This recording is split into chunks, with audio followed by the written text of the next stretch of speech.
Yo guys, Scoobert Dubert here, about to have a great conversation with John Sandler of Great Good Fine Okay. He's absolutely an incredible vocalist, songwriter. He's working in LA.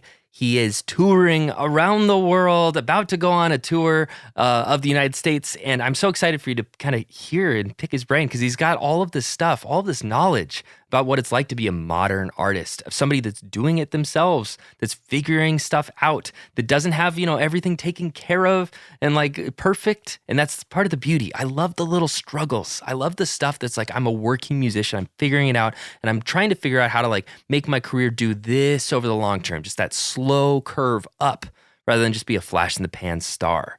And that's what Great Good Fine Okay is doing. They are building the career the right way with amazing music. And that's where it all begins. And so it's a great conversation. I can't wait for you to hear it.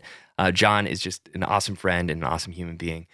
Before we get into that, I'd love to introduce our new sponsor, DistroKid. So DistroKid makes music distribution fun and easy with unlimited uploads. And artists keep 100% of their royalties and earnings. The unlimited part is really cool. That's kind of part of how I started my project is I got on DistroKid, my distributor to this day, and they let me do as much as I wanted. Nobody was holding me back. I could put as much music onto the internet as I wanted. 1 million plus artists rely on DistroKid to get their music onto Spotify, Apple Music, YouTube, TikTok, Tidal, Instagram, and all the major streaming platforms. And they just released a really cool app. I use it all the time, and my favorite thing about it is that I can upload my new releases, I can see my DistroKid bank, and withdraw my earnings right there in the app. I get a little push notification that says, hey, you made money, and then I can pull it and send it right to my bank account. Like, how cool is that? And also, DistroKid's got some other like really cool little things that you can do, like adding your lyrics, which can come up on Spotify. You can add in the metadata, like the people that you work with. You can create these hyperfollow links. And then one of my favorite things, you can do this leave a legacy thing so that just in case something happens, like your credit card gets denied or, whatever, that music will stay on Spotify. It's your legacy. It'll stay on there. And I think that's super, super cool. If you're interested and you want to sign up for DistroKid and take that next leap with your career so you can have unlimited music and keep all of your money, I would highly recommend doing it through our personalized link. That's the best way to support the podcast. And so you can check out, you can just tap it in the description, or you can type in distrokid.com/VIP/love-music-more. https://distrokid.com/VIP/love-music-more. And again, you can just tap the thing in the link in the description. Check it out there. Sign up for your account today. It's a really, really great way to just like get your music out there. Just start trying stuff, throwing things against the wall because you get to keep all that money and you can put as much as you want up. All right, without further ado, my conversation with John. Love music more. Love music more. Ooh, love music more.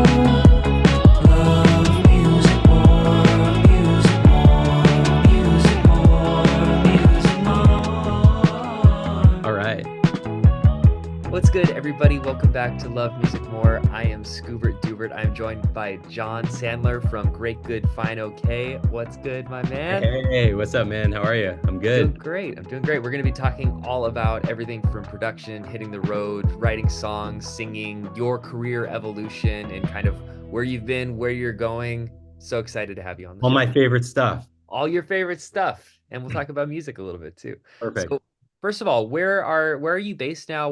How is your kind of journey post-COVID and things like that shaken up? Where are you in this current moment in time? Yeah, so I was living in Brooklyn for 18 years. And when the pandemic happened, I stayed there. I was like, one of those guys. And honestly, I thought I would live in Brooklyn forever. I was like the mayor of Brooklyn. Yes. And then just recently, about 6 months ago, I decided to make the move to LA. Awesome. For a number of reasons. One, Luke and the rest of the band is out here. I was the holdout. Yes. And then also just LA was just a bit more fertile for songwriting. Aside from the band, I do a lot of songwriting with other people, and that's kind of like another thing that I love doing.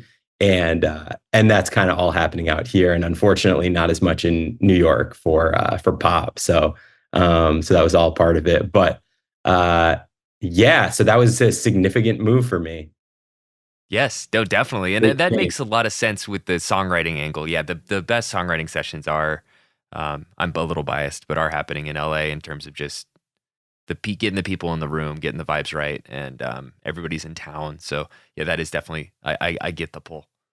Yeah. Yeah, yeah, yeah. Speaking of Brooklyn, there was this Yeah. iced tea that I always got out there that I just Ooh, recently found at a place in LA, and it's this Harney and Sons. sweet. I have a little bit of Brooklyn going on right now with you. I love it. Bringing a Yeah. little piece of home. Uh, So I'm so curious just in terms of kind of your musical arc. So I know that you kind of started with solo work and then you developed into this duo.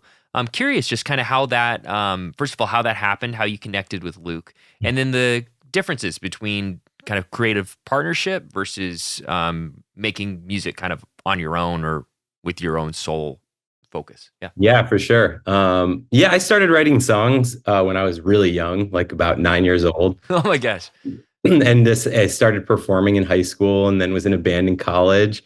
And then after college, I knew pretty quickly that I wanted to just be a musician and focus on that. So I did the whole like, waitering and catering thing in New York and just playing gigs as John Sandler.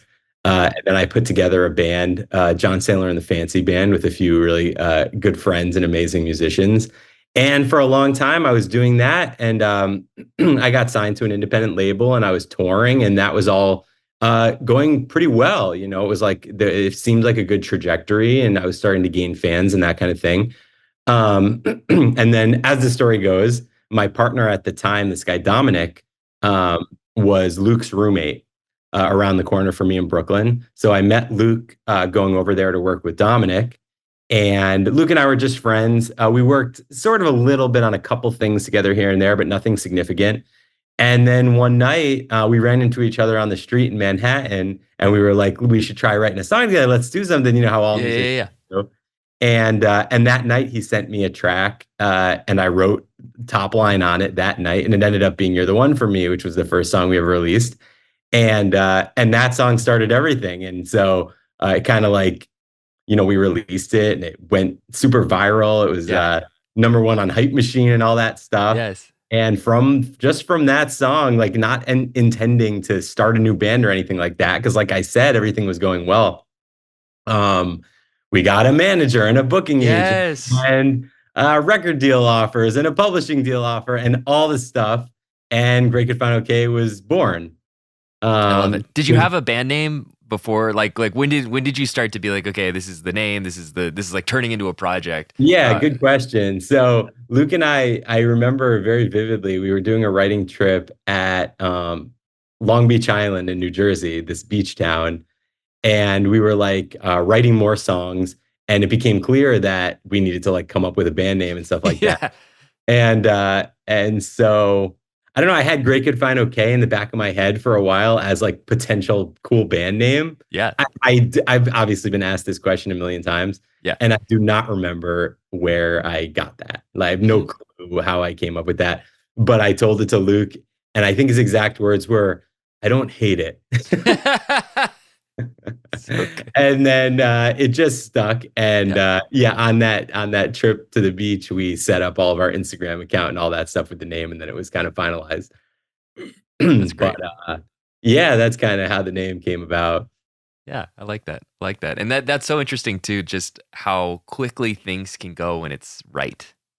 Totally. I mean, and both of us had been hustling in our own rights. Luke was doing a Yeah. lot of production work and a lot of this and that and playing in bands. And I had my own thing, was doing a million things. And so it wasn't lost on either of us how insane it was Mhm. when it like went from 0 to 60, because we know Yeah. that doesn't happen. Right. That's like lightning in a bottle. And so we Yes. both knew to sort of in a way drop what we were doing and Right. follow that path for a minute. And I think that's really good wisdom because I think there would be some resistance in some people. Like, no, no, no, I want to be in my lane. Like, I've got this thing. This is what I want to do. But the universe is telling you, like, no, no, no, change lanes. Get Totally. over here. Yeah. And I had a little bit of like soul searching to Mm, do because because my other band were my best friends, Yeah. and they had put in a lot of time with me touring and writing songs and like all the rest of it. And and yeah, it was a little bittersweet because like Mm. obviously like I felt bad just being like, well, that's over for now. Yeah, right. Totally. But obviously like those guys are, and it's actually funny, like all of them are like Mm. crushing it right now. So Good. everything Yeah. happens for a reason. And they all obviously understood. And so, but yeah, so it was tough. How in those kind of early moments did you navigate like these offers coming through, these people wanting to work with you? How are you kind of quickly making decisions about what team you were building and how to trust people? Right. Well, pretty quickly, I'll give you really the nitty-gritty, which is Yeah. Luke had this friend, Eric Weiner. I don't know if you know the Wild Honey Pie, the blog, Yeah. Uh-huh. but Yep. Luke had I done remember some them. stuff with him. Cool. He's since become a great friend, but Cool. Luke sent our first song to him, and he was actually like one of our first like people who was like, "This is real deal good. Do you want me to like send it to this manager that like I think is the best manager I know?" And we were like, "Sure." So he sent it to this guy, Seth Callan, um, and Seth reached out and was really eager to manage us. He really believed in the one song, and so really quickly on, we started working with Seth, and he made making decisions a lot easier because he had been in this world for a while, already was managing bands that were pretty successful. So he helped us make all the decisions. That's a really good point too, and I think that's a really good little kernel of wisdom. Is you're fresh into something. If you can find somebody that can fill those gaps really quickly. Totally. Yeah. I mean, I would have been, if we didn't have a manager at that time, I would have been completely overwhelmed. I probably Yeah. would have just said yes to everything Yes. Okay, Exactly. like that. Exactly. So yeah, he definitely helped us navigate, most of it was no brainers, Right. Yeah. Yeah. because the offers and opportunities we're getting were all like pretty high level shit, like so we knew that like, we knew what was like a no brainer. Yes. Yeah. Yeah, exactly. Um, I'm always super curious about this, especially with bands that kind of take off on the first single. How do you then approach the next songwriting sessions? Like, are you trying to be like, okay, that's our sound. We need to like use that as a nucleus and orbit around it? Are you trying to approach it free? Are you trying to recapture some of that magic? Like, how do you almost deal with that challenge?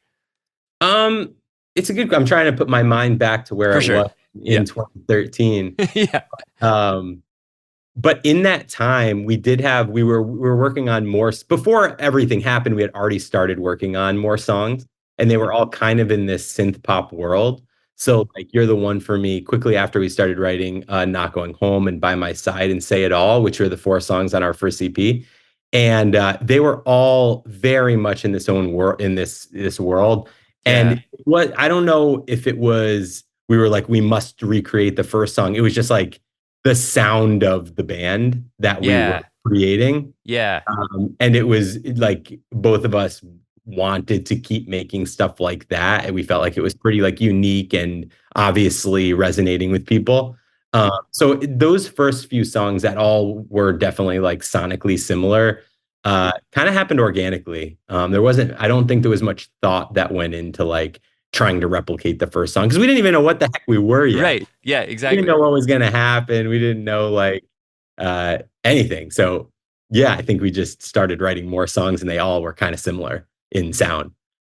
In terms of, and this could be current as well. I'm just curious in terms of like how many tunes make the cut and end up getting recorded or released. How is that working in the early days? How is that working now in terms of just like what Yeah, the good funnel? question. Not very many. We write a lot more songs than we release. Um, and that's mostly because I'll give Luke the credit. He's a very tough filter. Cool. Yeah.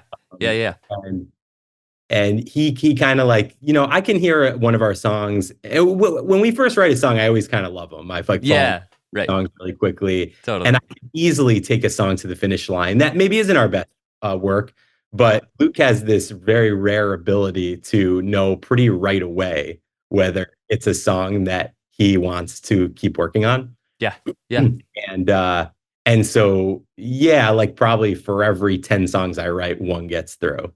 Uh, and then probably even fewer than that get finished. We have a demo folder of songs that we got almost to the finish line that didn't come out. So, yeah, not very many. Nowadays, if we have a pretty good track record of like if it gets to a certain point, it'll probably come out at some point. Yeah, Uh, yeah. but, Like a threshold. yeah, yeah, yeah. Mhm. But no, we do take it very seriously as far as quality control goes. Yeah. Yeah. Yeah, that's interesting. Uh, How do you balance then kind of like the freedom to try stuff? Is that kind of, does that give you your own kind of freedom where you know, hey, maybe only one out of these 10, so let's like try 10 very different things or like really see, throw stuff against the wall and see what sticks? Yeah, I mean, I'm constantly writing Cool. Yeah. and I take big swings sometimes Yeah. and sometimes Luke hates them and Uh-huh. he's not shy about telling me. Mm-hmm. Mm-hmm. And I appreciate that too and it's given me a thicker skin and all that stuff. Um but yeah, I don't know when I'm writing songs I'm not thinking about that. I'm just writing songs that inspire me the best I can and then I'll bring them to Luke or bring a concept into a writing session and if it goes and people like it, cool. And if it doesn't, I don't care because we can't release everything anyway, you know. But yeah. What does a writing session look like? I know that, maybe a listener's never written a song or never been a part of this. Like, what can you walk through maybe, and I know that they're different, but maybe a few different examples of what it would look like getting some people in the room, throwing ideas around. Yeah, yeah, totally. Well, they're always kind of different. I'll give you like what the average looks like, Perfect. Yeah. which is that there's usually a producer in the room, like Okay. Luke, who can Hmm. engineer and make a beat and It's like that kind of building the demo kind of. building Okay. the track, yep, the musical components. And then there are people in the room like what I do, which is the lyrics and melody. Um, and obviously, like Luke is, good at helping with that stuff as well. And I give my 2 cents with the production, but it's good during these sessions to kind of have a like the roles. And so maybe in a session there'll be two producers and two songwriters. Um, and so you can kind of tackle all parts of the song at once. Uh, or, any variation of that. Sometimes I'm the only songwriter and I'm kind of in the back by myself Yeah. like soul searching and Uh-huh. then I'll say an idea and Luke and another producer will sort of look at me like I don't know, maybe. Yeah. Yeah. um, but yeah, it's always different. But basically, it's just a group of people with the goal of making a great song. That's another thing is sometimes in sessions, people have goals like let's write for pitch, let's write to get something in a TV show or commercial, and let's write a concept like that, or um, let's write this definitely for this artist or definitely for us. And like what I like to do is just kind of be like, let's write a great song and Yes. let's figure out what it's for after. Hmm. Um, that's always kind of worked best for me. I like that. I have more energy doing stuff like that too. Yeah, yeah. Sometimes when you're too specific, it's just you might have success doing that. And a lot of people do, but it feels a little more hollow. Yeah. Um, and yeah, I like the journey of it, right? So like the more creative I can be, the better that journey is, regardless of what the outcome is going to be. Totally. And I feel like there's different types. I actually feel really bad at trying to write to like a brief, like a really narrow, like you will ingest song A and output song B that's going to sound very similar to song A, but not copyright infringement. And Yeah, like yeah, yeah, yeah. I do not, because I usually go like, ooh, that's cool, like a shiny new toy or something, and like go down a rabbit hole and you come out and like, this sounds like a different genre now. It's like, crap, what have I done? Yeah. But everybody's got their different strengths. Yeah, and also like I'd rather be in a room writing specifically for a commercial Hmm. than doing anything else, Yeah, right. That's fair. Totally. than like, Totally. working in an office or, Hmm. you know, doing construction. It's like Uh-huh. I, I'm very, I feel very grateful that I get to do what I do. And, obviously it's cool if I can do exactly what I want to do, but if Yeah. I'm creating music in a day, I'm Mhm. happy. So Yes. I hear there's you. a time and a place for everything. I totally hear you. So I go to a lot of live music, and live music is very loud. And I'm a mix engineer. I want to be able to do this until I'm 80 and not have long-term hearing damage and tinnitus and all that stuff. So that's where you need earplugs. But those foam earplugs, They make all the music. It makes it all sound like that. Cuts off all of those high-end frequencies. But that's where Minuendo comes in with their lossless earplugs. Solves both those problems. And the earplugs are super small. They're literally like the size of my fingertip. And you're able to put on all of these custom tips depending on how loud the music is. You can attenuate to different decibel levels. So, like super loud, you put on the closed ones. A little quieter, like a lounge jazzy show, put on the more open ones. So you can kind of like deal with the music that you're given, which is really, really fun. Comes with a carrying case. And you're all set, you know? You're able to listen to music and then make music that night afterwards rather than having to rest your ears. So Minuendo, they also have a version that is just static, right at 17 decibels. This other one is a little bit more customizable. So check them out, Minuendo.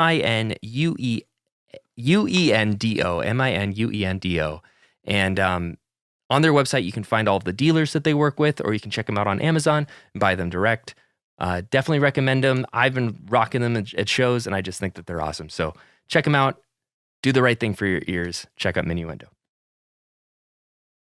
And also the surrounding yourself with people that have the different strengths. You know, like that's one of the things. If I'm doing a brief-based songwriting session, somebody else is a little better than that, then I can bring my spice, and then they can kind of like put it in the proper frame. Yeah, and in that spirit, like one of the things that I've learned since Great Good Fine OK has started is just how important collaboration is and how fun it can be. And more every year, I feel like Luke and I are collaborating more with other artists and writers and musicians. And I love the outcome of that stuff. I just love like getting other people's skills and life experience like on a Great Good Fine OK thing and vice versa. And so yes, collaboration is fun. Yes, and I've noticed that. And I think that's been a really cool arc to your guys' sound and just songwriting and everything like that. Totally. Yeah. On that point, so somebody like Alex Delicata, who was on the pod previously, so listeners might be familiar, and if not, go check that episode out.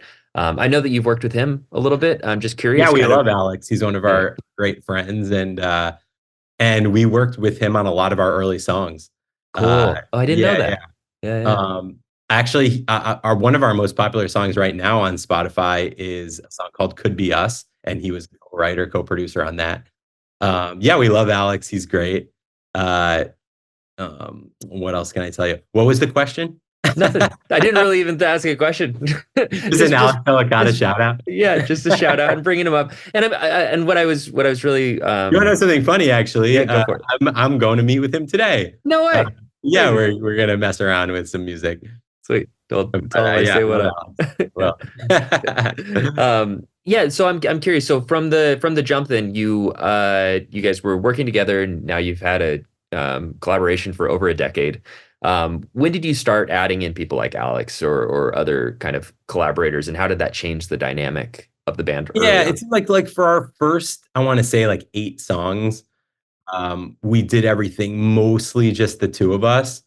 Then soon after that, we started bringing people into it. So very early on, like, yeah, I barely remember a time where we weren't collaborating with people. One of the trips we did actually with Alex, I think, was probably in like 2015, something like that. So Luke was always someone who, like, before Great Good Fine OK, I wrote pretty much all the songs by myself. Okay. And like wrote the songs on guitar and sang them and would bring them to my partner Dominic, who would help me make them a lot better because he was like, you know, much more trained, like my the Luke role back then. Yes. But I was used to feeling like, you know, my thoughts in my brain and very precious about my ideas and my songs. Yeah. And didn't collaborate as much in the songwriting process. So I think Luke had a lot more experience with that. So he kind of introduced me to the beauty of collaboration with other musicians. Yeah. I totally get that. In terms of kind of you've had good longevity with the band. Danny was also on the pod at one point, and then I haven't met Carrie.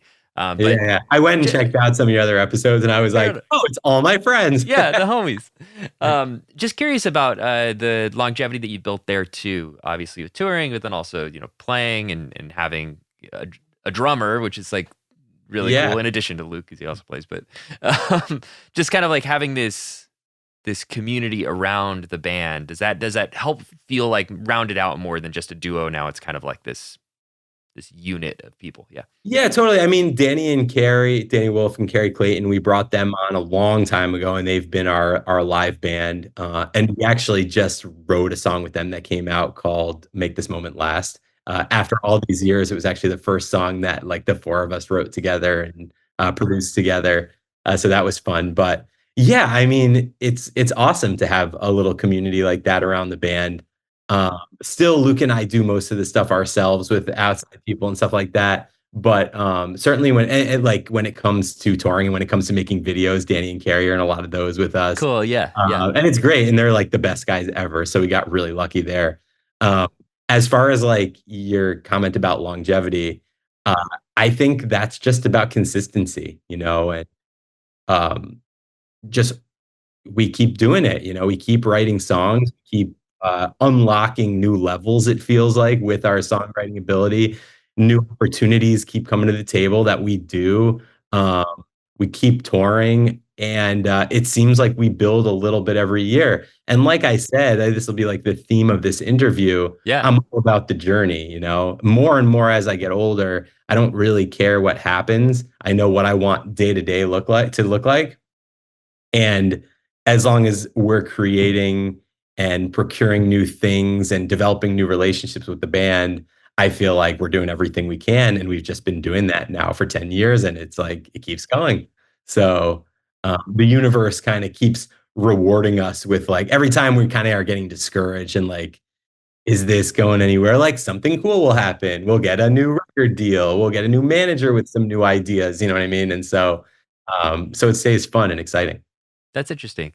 Could you describe any of those ups and downs, like moments where you feel like you get wind back into your sails? Have you had any of those recently that have kind of Yeah, I mean, what comes to mind is just like how discouraging the DSPs can be right now.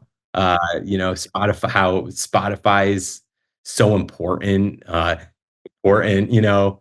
and it's becoming less and less predictable, and you have less and less control over it. So when we work our asses off on a song, which we do on with every single song that people hear, we like put our blood and sweat into. Like, yes, because like yes, I said, we don't just like we're definitely more of quality over quantity. And every song is just like takes forever and just much thought. And yep, when we release it and doesn't really get any playlists and the streaming is fine, um, it can be discouraging, and it's hard not to feel that, even though I know in my heart it doesn't matter. Hard not to feel it. And so that stuff can like knock you down if you let it. yeah, Um, right, Also, just like, a couple years ago, we did a tour and there were certain cities where ticket sales weren't as good as the last time we played in the city. interesting. Yes, Um, and that is like, feels existential when you're right, a touring band. right. Uh, but I think that happens to everybody, and It it's does and totally. flows and it's a roller coaster, and you never know Yep, why that happens. yep. Hmm. Certain shows there were reasons why it happened. It was like, Yeah. oh, what? It's Easter Sunday tonight, of course, Ah, or stuff like that. That kind of stuff like seems to always happen to us whenever we tour. yeah. Or Okay. like, I want to hear wait, more. what? The 1975 is playing 1 mile away, like on Yes, the same right. night, Exactly. stuff Exactly. like that. Totally. Um, but I think it's just like to be an artist nowadays is to have a thicker and thicker skin when it comes to stuff like that that feels discouraging. Um, you know, it reminds me of this amazing interview I saw with Seth Rogen, where he was like, the only thing I can tell you is the friends that made it didn't quit. Yeah. The friends that don't make it quit. So all I can say is don't quit. It Yeah. sounded like I'm Yeah. very heavily paraphrasing, Uh, but it always stuck with me. And I think it's so true. It's like if you just stay in it, like it's the only way that shit's gonna happen. And you gotta kind of keep a good attitude. And I'm lucky, Luke and I are both lucky that um, aside from being musical partners, that we really do feel like we're greater than the sum of our parts. We're like best friends, and we're best friends with Carrie and Danny, and I think that helps as well. totally. And I like that too, because yeah, when you zoom in, things can feel really existential, especially like things like I want the graph to go up, not down or sideways. I want there to be more butts in the seats. I want there to be more excitement for every little thing. But then if you zoom out a little bit and you realize, oh no, there is more, but Yeah, just yeah, maybe yeah. not Well, relative to the thing I'm looking at. Yeah. right. It's like the stock market, Right. It's like the stock will market. always go down before it goes up again, Yeah. always. And Yeah. people like you start selling when it goes down, and those people are like Uh, idiots because you uh-huh. know it's going to go up if you look at like the 10-year Yeah. graph. Exactly. So, yeah, I mean, I've never really thought of that analogy, but I guess that's kind of like the world. That's like Yeah. everything in the universe has that same trajectory, unless it goes down and some stuff does that too. And you have to be wise enough to know when to jump off a sinking ship. But Right. that's a whole other skill set, you know? Totally. Totally. Or know when it needs a shot in the arm or a change of Right, right. Know tactic or when whatever. it seems like it's going down Hmm. and it's because there's a problem that you Yeah. can fix Yeah. or not, or if you need a pivot. Yeah. Uh, so yeah, it's interesting. It is. It is. I'd love to talk to you a little bit about touring because it's such an interesting thing. I think from the artist fan perspective, because I see this narrative all the time where people go, "Oh, they don't make money on streaming, but they make it all on touring," and I'm Yeah. like, I don't know, guys. I don't know if everybody's making their millions on touring or whatever. I know that there's a lot more challenges that people aren't aware of. Yeah, I mean, I'll let people in behind the curtain, Sure. which is that Great Could Find Okay, who can sell 300 to 500 tickets in most cities. In New York and LA and some other cities, we can sell more than that. We don't really make money. Mm. Um, to make money, we don't lose money. We Yeah. usually break about even. Maybe we make a little bit, Mm-hmm. make enough to pay everyone well Mm-hmm. and still not lose money. But it seems to me that you need to be a band that can sell over 1,000 tickets in every city to consistently make money. And there are way more bands in the world that cannot do that. That's a really high bar. That's a So really high bar. Yeah.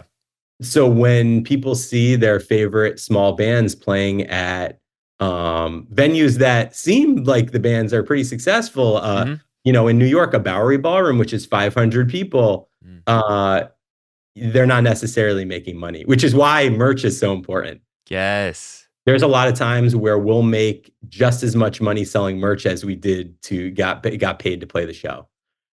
Interesting. um, Yeah. and so yeah, like I guess, talking to Mm-hmm.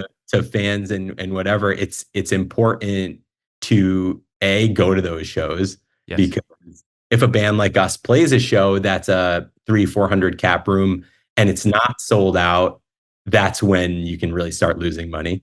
Yeah. Uh, and also just know that touring is really like a gift that we want to give our fans. Mm. To Mm-hmm. nurture them. And obviously, like I love touring, but to Mm-hmm. be completely honest, like Luke doesn't love it as much as I do. Mm-hmm. It's hard. It's not for It's everybody. hard. I Yeah. mean, Yeah. probably half the people who tour love it and half the people hate it. Uh-huh. and and financially, it's usually like you'd make more money if you just stayed home. So Yes. Yes. Right. so it really is like something to be cherished when your favorite small band tours. Mm-hmm. uh Definitely give props to that band because they're not making money and it is a labor of love, but still a labor. Yeah. Yeah. And that's a great point. And it's a great point too on the merchandise because yeah, visit the merch stand of this, small, medium Yeah, sized it's really bands. important to buy merch. It really does help. And I'm trying to think what else I can say. Sure. It's all of this is right on the tip of my mind right now Mm-hmm. because we haven't toured in a couple of years, Mm-hmm. and we're touring the West Coast in April. At the end of April, Awesome. with Yeah. 4 shows, right? Yeah. um, and that's another thing. If a band only plays 4 shows, you have less money to make back the one-time costs Mm. of, lights, transportation, paying the band. If you play 30 shows, you have a better chance of Mm. making money. If you play 100 shows, you have a way better chance of making money. Yes. But as people get older and as, schedules Mm. change and all the rest of Mm-hmm. it, shorter stints make sense for bands, but it's Yes. even harder to make money that way. Yeah. So it's even more compressed. So there's like more leverage on each of those individual shows. Yeah. Exactly, exactly. Yeah. And But like I still love it. Like totally. even And if we lost a lot of money, I would still want to do it uh because I love it. And but yeah, we're trying to make it work and we're trying to be experimenting with these short stints. And you know, there's nothing better than live shows. Like that's my favorite thing to do. And so it's just like, you know, I don't think there's anything more important for a band to do. hmm You Yeah, know? I hear that. And I understand the maybe the split between uh like the technical requirements of modern touring are pretty extreme too. Like the just making sure that the tracks and playback and visuals and all that kind of stuff is all synced.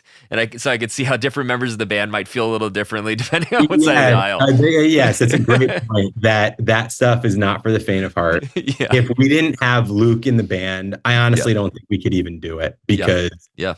there are issues with tech stuff in Yep. every show, and Luke is a genius and can always figure it out. But there are times where like I'll just catch a glimpse of what's going on Yes. and feel like I'm going to have like an anxiety attack, Yes. and I need to just like step away. And Mhm. and thank God there's only been like one, maybe two times where we never got it to work and the show just kind of didn't happen. But usually, yeah, between Luke and whoever we have doing Mhm. sound, Yeah. can figure it out. But that's a good point. Like for Luke, touring is Mhm. more stressful than for me. Mhm. Uh, you know, we have different roles on the tour. We're both For just sure. as, But but yeah, his of course. stuff is more like, you know, technical. Like Please work. yeah, like what cable isn't working out of the 90 cables on stage? Yes, exactly. And Yeah. it's just so chaotic and random. Like you'll have something perfect in rehearsal, you'll have something perfect in sound check, and then you go to line check, and it's like that doesn't work anymore. No one knows why. I Just just, yeah, I can't even start to be the one to think about it. Yeah, it's like no, not. exactly. But Yeah, yeah, that's a good point that yeah. everybody's role on the tours definitely dictates how much they like tour, probably. Probably. That's one of the things that's hardest on where I'm at in my career because I can't really afford anybody to help me out. So when I play live, I'm just one man band trying to figure it Yeah, out. yeah, yeah. Without fail, there will be some technical problem that will happen right before I'm supposed to have downbeat. And like I'll have everything buttoned up and I've practiced but then it's like, oh, somebody as they were switching bands over like kicked my pedal and it's slightly ajar, but I don't notice it. So I'm scrambling, checking everything. And, oh, it's easy. Just replug that in. And now perform. Yeah, yeah. Entertain the people. And it's like, I just felt like a recording engineer with his hair on fire, and now it's time to be a singer. It's like such a brain just meld. Yeah, man. I mean, Uh, another thing that fans might not realize is like 20, 20 hours of the day is oh, yeah. driving, schlepping, setting up, making sure everything works, like stuff that is not fun. Like Yeah. we joke on tour that we're all professional drivers and Okay. Yeah. professional lighting guys and part-time musicians. Yes. Exactly. Exactly. The music part's free. Yeah. And it's really like that 1 hour on stage though is worth it, if you Yeah. love performing as much as I do, Right. or other people who love performing. Mm-hmm. It's all worth it, but it is really hard to tour. Yeah. It is really hard. It is uncomfortable most of the time. Uh-huh. Yeah. Yes. But it does make all the difference in the world when you're doing it with people that you really care about that are all rowing in the same direction. 100%. And like it's just like it's such an experience. When I'm on my deathbed, the stuff I'll be thinking about Yeah. are stuff that happened on these Yeah. tours with the band. It's like, and that's kind of what I'm about, like eating up those experiences, and the experiences you have when you're on a tour like that are just like, like there's nothing like it. You can't get that shit anywhere else. Yes. I totally agree. Sorry to interrupt this very important broadcast, but it's time for one more advertisement for myself for this podcast. What I'm asking for is for you to rate it 5 stars, share it with your friends. This is like the most important thing for this podcast to grow. So if you want to do this, you go onto the podcast screen, right? You click on the ... on Spotify. Under there, it says rate show, and you go and you click it. 5 stars. If you could do that for me, that's the best way for the algorithms, all this stuff to share it out with the world. I know that it's a lot to ask, but if you could please just hit those three dots and then a 5-star. It would really help us out and helps us, get the word out and spread the love of music. So thank you. If you're listening on YouTube, you know what to do. Like, subscribe, all that good stuff. Thank you so much. And here's the rest of the episode. That was cool. Whatever. YouTube was huge. This was before TikTok and all this stuff. Then I started to feel like music videos weren't really that important, and more important would be to make shorter more content for Instagram and for TikTok, shorter little eye candy and clickbaity type stuff. Not saying that stuff can't be good. You can excellent stuff like that. And then recently we signed a deal with a label. We had been independent for a few years before that. And there was music video budget again. Oh, cool. And so we started recently making more traditional music videos again. And they've actually been great for us. Really, our YouTube following has gotten bigger. The YouTube videos, we're able to cut those up in cool ways and make Instagram content and TikTok content. For sure. So all in all, I'm a fan of music videos now because you get a really cool piece of art that you can put on YouTube, and then you can use it for clickbait as well. Things. And I just think it's to your point, it's so fun to be able to actually come up with a weird concept and execute it. Yes. And these days you can do that very cheaply. These budgets I'm talking about are absolutely nothing. But especially in LA, you can find people that'll do amazing shit for next to nothing. And that's been cool. Just it's inspiring to have a group of people around you who are clearly helping to do this with you because they believe in you and they're inspired by the band and the idea. They're not doing it for the money. And so neither are Luke and I. And so it's fun to be surrounded by people like that. Totally. I like that. How do you go about, sketching out these ideas? Do you go to the person that's going to be the director and kind of build out a storyboard? Do you just kind of location scout and get vibey shots? How do you kind of go about turning an idea into reality? The label has a music video middle woman kind of person who has a roster of directors and stuff. Okay. And so for these last few, we've kind of just asked for treatments. Nice. Yeah. And he's reached out to the people who she thought would be cool for us. And we get 4 or 5 different treatments for a song. Cool. And then usually what happens is we'll pick one that we kind of like. And then usually I'll come in and kind of mold it into something that I like more. Yeah. That starts with that director's concept and keeps a lot of the magic in what that was, but also bring my own sensibility into it. Yes. As a side note, I don't do anything, but I went to college for film. Cool. Okay. And so, I do like to be involved. I kind of I can tell really quickly what needs to be changed for it to be good at all. You know? Yeah, for sure. And, so I like to get my hands dirty and get as involved as I can without, muffling the collaborative spirit. Right. Because I've also learned sometimes I just have to take a back seat and let the director do their thing. Yeah. But that's kind of been the process for the last few. That's cool.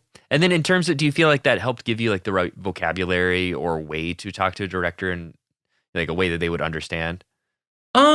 Sort of. I guess I've seen enough videos and movies and learned about it and made so many myself that when I'm on set, I can quickly see something that I'm gonna be concerned about that later when I'm looking at an edit. Smart. Yeah, for sure. I'm getting better and better at being wait, that's gonna be weird, or we don't have that thing that I'm gonna watch it in a month and say, why didn't we get that thing? Yes, right. You can kind of just sit there and think, because a director has a billion things to think about. Totally. So I think sometimes it's helpful that I can just stand there and look at things and hopefully help with my comments without annoying the shit out of a director by saying too much. Yeah, I like that. It's analogous to I think being in a music studio with different people that have slightly different roles. Like the producer is looking for a certain thing, but the recording engineer might be like, I'm going to throw a mic here just in case down the line Right. in the Yes, mix, we exactly. want to scoot that But in. like going back to your like original question, like I don't Yeah. think that film school actually like helped me be better at making music videos, but uh, it's like the other kind of education, which mm, is it's more of like the just being there and the okay. experience. You Yep. like absorb just a little bit of something that might help, you know? Yeah, no, totally. I love that kind of learning too, that like osmotic learning. You're just like in it enough. That's not really textbook learning. It's just you can be like that is a deficit that I have filled before with random. I mean, and that's Yeah. another thing that's like all of life is like Yeah. it's Yeah. all like getting as close to the 10,000 hours of stuff as you can. So, I don't know if I'm near 10,000 hours of making music videos, but That's a lot I of them. definitely have hundreds. Yes, exactly. You're farther along than I Yeah, am. yeah, yeah. So the way that I like to end these, this is my favorite little conversation ender, is just asking you as broadly as possible, why do you love music? What is it that attracts you and puts energy into you to keep coming back I to it? I wish know that it's a I huge had question. I wish I had watched had seen you ask other people that question so I could have thought about that because Yeah. that's such It's a big question. I know. Uh, Take it wherever you want to go. Yeah, yeah. I mean, I guess what comes to mind is like I loved music when I was a little tiny kid, right? Before I knew that people think music's cool. For some reason, it always was the thing that, you know, inspired me, excited me, like that I wanted to explore that world. It was always the thing that like gave me the most joy. And it still does. I still like I hear a song and I definitely have 100,000 hours of making music, and so so you know, I sort of can see music in a different way maybe than other people, and it just is like so fulfilling. It like I feel so lucky about that too because it fills so many voids that I know people are constantly trying to fill. And I think a lot of people feel the same as me as about music. Obviously, music is arguably the most popular thing on planet Earth. Um, so I think a lot of people understand what I'm saying. But yeah, it's just like uh, for someone like me who's most fulfilled when I'm creating, making music is like the thing that's like the pinnacle of that. And then listening to music um, hits my brain just in a way that nothing else can. And I don't know. I'm sure I'm going to think of a more eloquent way to describe that as soon as we get off this. But on the spot, it's kind of just like, I don't know. I just love it. I don't know why. I don't know why, but like 3 billion people, it's their favorite thing.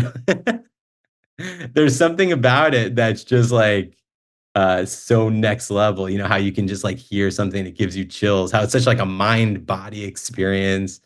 Um yeah, almost all of my most profound memories are attached to a song um or at a concert where a song is happening. So uh yeah, it's magic. And you know, I guess that's it. It's a great answer. And the reason why I like this is that it's like drawing the circle around the arrow kind of thing. There's no real answer to this. It's so nebulous. It's such a big question. But I just think it's always indicative and informative. Everybody's different response to it, the way that they kind of dance around it, it shows this frame of this thing that is impossible to pin down. Right. Well, another thing that just came to my mind is it's like I wanted to like make the analogy of like why does it feel so good to experience love? You know, that would be so hard to explain. And you could try to from like anthropological level and say, like because being part of a community is safe and being outside and all that stuff. And then maybe there's something like that, going back to a billion years, why music makes us feel safe and part of a community. Yeah, I don't know, it connects people. I think there's something there that I'll probably be thinking about for the next few hours. That's great. Yeah, and we can have you back, and we can Yeah, we'll have a whole do it other again. conversation about why music is great. I love it. Well, thank you, John. I Yeah, really no, really thank you. enjoyed This this is fun. conversation. Yeah. Anything else you'd like to leave listeners with, or anything else you want to speak Just on? that we're touring in April on the West Coast, starting April 23rd in Seattle, ending April 27th in Los Angeles. And yeah, I couldn't be more excited. We got some cool stuff planned and a lot more music to come. Perfect. We'll be sure to drop the episode right before the tour so everybody can get their tickets and come out. It's going to be a party. Sick. Thanks a lot, John. Really appreciate it. Bye.